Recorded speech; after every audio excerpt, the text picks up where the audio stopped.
I'd like to exercise my right as a Brit to use this opportunity to say, oh my god, it's so hot today. It is so hot today. I have been away from my flat for like a week and I got back last night, and despite the fact that I had left the windows on that little like latch thing you can do where it's like they're not open but there's fresh air coming in, no, it was an oven in my flat. In the winter, I get no one else's heat. It is so cold here in the winter. In the summer, everybody's heat rises up to me. I am on the top floor.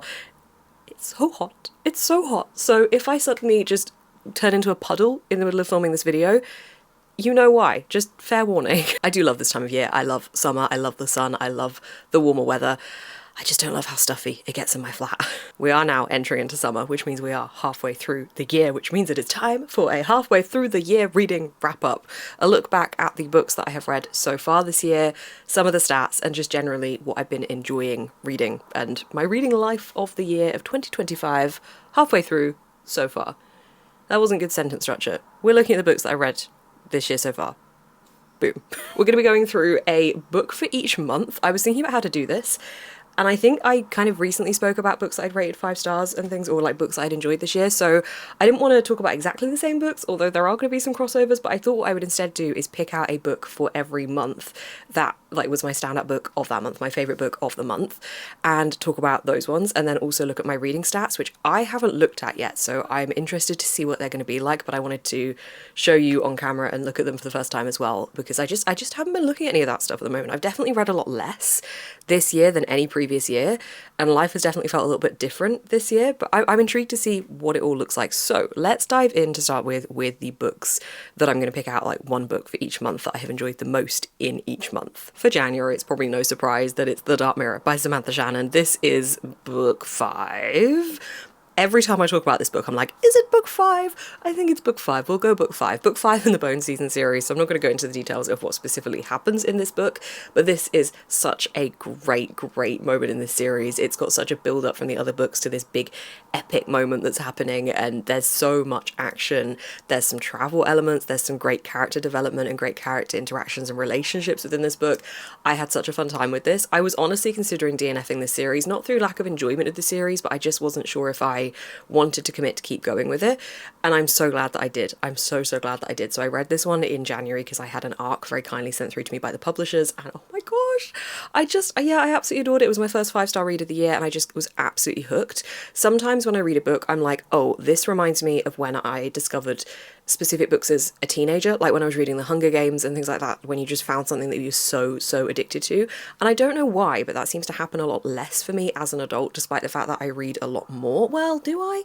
I read a lot as a teenager and a kid. I don't know if I read more. Maybe? I don't know. But anyway, it seems to happen less now, so when it does happen, when that feeling is there, I like to cling on to it, and this book so gave me this feeling. I absolutely loved it. February was another book that the publisher sent through to me, which is Bury Our Bones in the Midnight Soil by V.E. Schwab. This one actually came out this month, so it is finally now out. Everyone could read it. It's so good. I obviously absolutely love this one as well. This is a kick-ass lesbian vampire story that spans across multiple different time periods and multiple different characters. It's so good the way it all integrates together. The characters are so compelling, and the way the narrative flits between these different time zones, it completely keeps you so addicted. And it's also really interesting to see these characters transitioning throughout these time zones as well, and how they change and develop as we, the reader, gets to know them more, but also as the time periods change around them and as the narrative kind of pulls them along with the plot. It's so good. I love the relationships formed in this. I love the way the dialogue is written. I love just everything about this. V. Schwab's writing style is right up my street and never fails to disappoint, and this was just phenomenal. It was brilliant. I loved it. Obviously I loved all of these, but yeah, that was my February book pick. For March, I'm going to go for Dungeon Crawler Carl by Matt Dinnerman. It's actually the second one that I read in March, which was I think Carl's Doomsday Scenario, but I will pop a picture of the series up here. I love these books so much. You've probably heard me talk about these to death, but they're so good.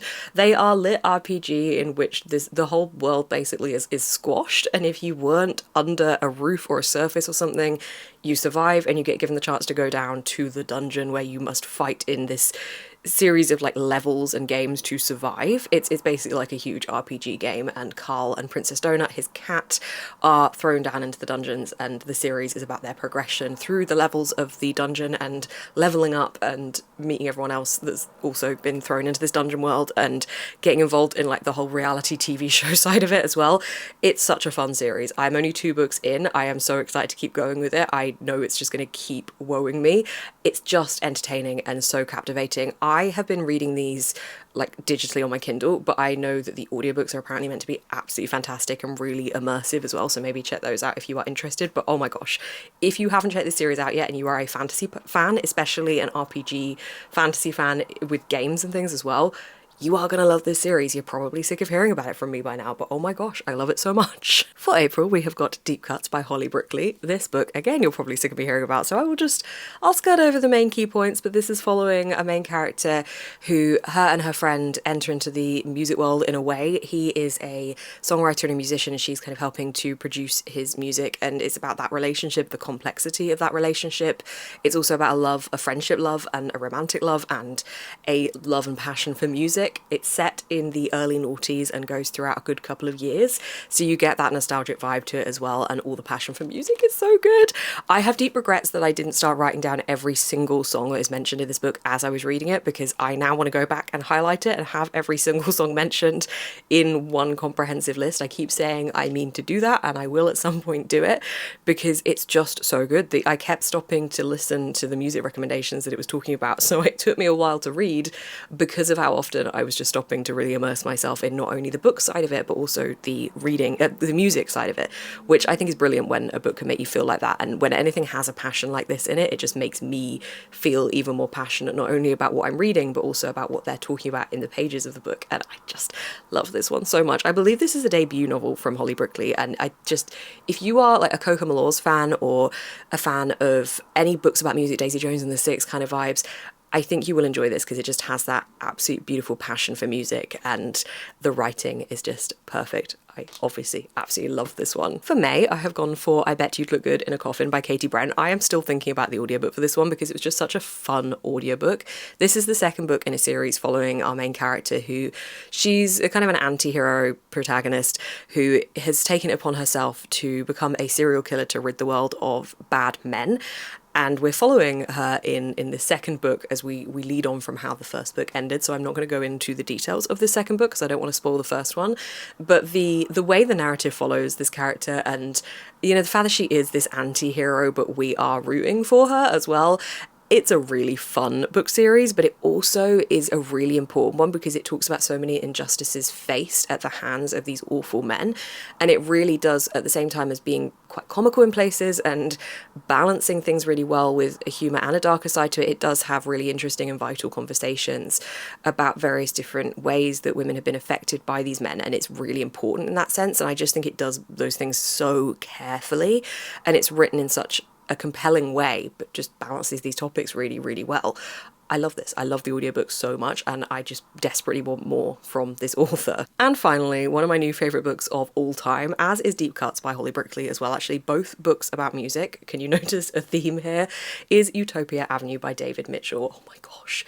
I'm saying that for every book because I've enjoyed them all so much. Also, I haven't been doing as many chatty vlogs at the moment. I've been enjoying doing a couple of softer, more like just ASMR sound focused vlogs, I suppose. I don't know if ASMR is the right word for them, but I've just been doing kind of vlogs that haven't involved my voice or my face as much, which I'm distracting myself from my own conversation about this book, but I've been quite enjoying doing a couple of those vlogs, and they're not the only vlogs I'm going to do. I will do chatty vlogs again, but I just needed to have a little bit of a respite and a break to put those ones out as well, and I've really enjoyed making them, so I'm going to kind of be integrating those more into it. But my point is, I haven't really been chatting to camera about books recently, so now I am. Yeah, we're just having a good natter, we're having a good catch up. Anyway, Utopia Avenue, this is following a band's rise to fame in the 60s and their journey trying to become a band, trying to get their stuff out there and get an audience, fan base, and then what happens once the ball starts rolling for them. We're following the characters in this band, and we get to know them, their personal lives, their professional lives, and follow them through different streams of narrative that are following different characters in the band. It's just so good. It's so good. I felt so deeply connected to these band members. It feels like such an intimate reading experience, and similar to Taylor Jenkins Reid's Daisy Jones and the Six, you will try and Google this band to find out if they're real. There are so many brilliant pop culture references of other bands and artists around at the time, which I absolutely adored. I was just fangirling out for half the time. The writing is spectacular. There's so many subtle little nods and references that are done so cleverly, and just generally the way that it moves the story along anyway with the writing style is so brilliant, because the pacing, like, it's varied. It can be slower in places and then faster in others, and I just think it did that so well. This book for me was just perfection. I absolutely adored it. Okay, let's have a look at my Corpile stats. If you don't know, Corpile, CAWPILE, is a book rating system that G from Book Roast has created. It's fantastic. If you just pop that into the YouTube search bar, it will give you the explainer videos, but it basically is a very, very clever Google Sheets sheet that you can input what you're reading into every time you finish a book, and it helps you rate it. It also helps you log everything. It's honestly, G's brain is so smart. I can use Sheets and Excel and things, but I don't know how to do any of this stuff. Like, this is very clever. Anyway, let's have a look at my reading stats for halfway through the year. I definitely know I've read a lot less this year, and I think that's just because I've been trying to balance my life a little bit more this year and trying to integrate other things into what I'm doing as well, and just I'm pleased with the balance that I've struck up, but I've also found the last few months I've kind of been trying to figure out how everything fits together in my life, because I do a lot of things. I work a lot of different jobs. I have a lot of different things feeding into it, and I've been trying to kind of find good balances. So in doing that, I think I've been spending a little bit more time on the books that I've been reading, but I've been really enjoying more of the books that I've been reading. So I'm good with having read less this year so far. And also, I'm literally looking at the number now. I've read 31 books this year. Like, that's still a pretty decent amount, but I mean, any books, reading one book a year is fantastic. Like, just reading is brilliant. So 31 books, I'm happy with that. My biggest reading month is always January at the start of the year. I think October then pops up like later on in the year, because I just get into spooky season and want to read all the horror books ever. But January, I read 11 books. February 3, March 5, April 6, May 4, and June I've read 2 so far. The biggest page count, of course, is also January, where I read 3,856 pages. I have listened to a total, wait, hang on, does it tell me the total of hours? Yes, I've listened to a total of 58 hours of audiobooks. My most listening hours was 18 hours in April. Most of the books I'm reading are in physical format. I've read mostly standalones, but still some series this year. I think I am leaning into standalones a little bit more. I still love series, but I think with the way that my brain is currently working and the busyness in my brain, standalones feel a little bit less daunting and intimidating to jump into. Okay, this is the part I always get interested to see, the ratings breakdown. So I have rated most of the books that I have read this year, 13 books, 4 stars. Then I have rated 9 books, 5 stars, which is pretty good going. I've rated, hang on, the font's got really small. Is that 5? 6. I've rated 6 books, 3.5 stars, and 3 books, 4.5 stars. So hang on, have I not had a 3-star read yet? Okay, what? See, the more and more I read and the more content about books I consume, I feel like I just get a lot better at picking the books for myself. That I did not realize I hadn't had a single 3-star read. I knew I'd had a good reading year. I knew I'd picked out books I was really liking, but I didn't realize that. I think because I DNF before I get far enough to rate a book low. Like, for me, 3-star is dot on average. Like, that is, I liked this book, but I'm not going to shout home about it. 4 stars is like, okay, this was really good, you should read this. And 5 stars is like, oh my gosh, how do I function now that I finished this book? Which has been a lot of books this year. And then 2 for me is like, okay, for some reason I wanted to finish this, but it was meh. And then 1 is like, why did I read this? So I don't know that I ever really get to the 1 or 2 star element, because I DNF before I get there, and I don't really review books that I've DNF'd unless I've like DNF'd it with about 50 pages left to go, in which case I probably would try and finish it anyway. I don't know, but yeah, I don't tend to rate the DNF books, so if anything's going to be lower than a 3-star, I don't tend to have finished it, so it never really gets to the rating point. So yeah, that is interesting. I didn't realise I hadn't got any 3-star ratings, so it's been a very good reading year. Pat myself on the back for being able to actually pick out the books that I think I'm going to like and successfully enjoying those books. I could go into a lot more of these stats and break it down a lot more, but one of the final ones I want to look at is the genres that I've been reading, because I think I've been reading a lot more historical fiction than I had previously, so I'm interested to see what that comes out as. So the most read genre has been split between contemporary and fantasy, 8 contemporary, 8 fantasy. I thought I'd read a lot less fantasy this year. I'm trying to think what 8 books. I guess Dark Mirror, Dungeon Crawler Carl, Bury Our Bones. I didn't think I'd read as much fantasy this year, so I'm surprised that's like joint top. So 8 fantasy, 8 contemporary, and then historical fiction with 4. I thought I'd read more than 4. Sometimes I struggle with categorizing certain books because sometimes they kind of blend between genres. Then it's dystopia and sci-fi. Interesting. What am I reading that's sci-fi? I read 3 sci-fi. What? Hang on. I read some Andy Weir. Is that sci-fi? I've got it all behind the monitor as well, the camera. Okay, Project Hail Mary, that was sci-fi. This Is How You Lose the Time War, and The Other Valley. Okay, all right, okay. I don't read very much sci-fi, so I was surprised that that was in there. I mean, it's 3 books. It's not like it's a majority of the books I'm reading, but I didn't know that sci-fi would be 3 books. Mythology has 2. I've only read 1 horror this year. I love horror, but I tend to like save a lot of my horror until spooky season. There's a decent split. There's a range of different genres going on. I do like to dip and dive into different genres. I am definitely a mood reader. As you probably know if you watch a variety of my different vlogs, I'm like to dip between different books, but I think this year some of the books I've really been enjoying diving into is books about music. I have always been a massive music fan, but this year specifically I have just been listening to music in a very different way. I don't know why.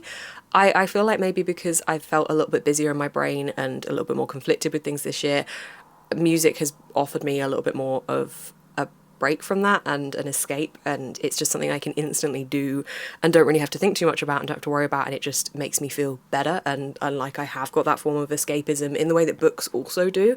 So I've been kind of combining that passion of music with my reading. I've also started playing an instrument this year. I played instruments as a kid. I played violin, I played flute for a little bit, I played ukulele and a little bit of keyboard. I have started learning guitar, which I love so much. Do you want to see my guitar? It's so pretty.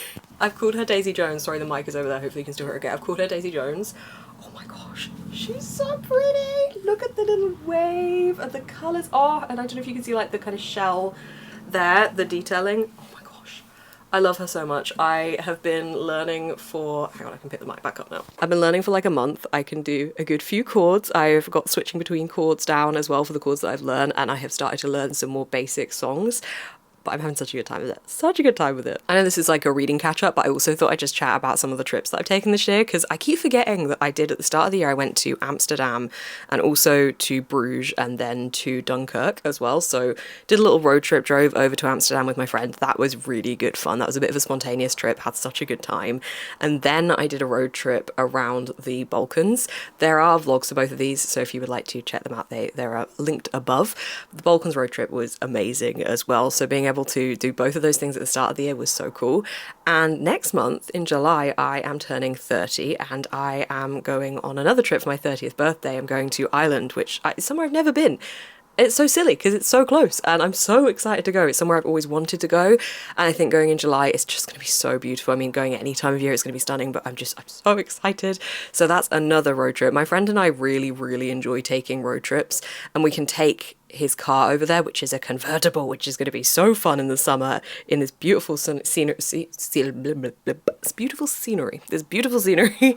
It's going to be so good, and I'm so excited. So yeah, I'm buzzed for that.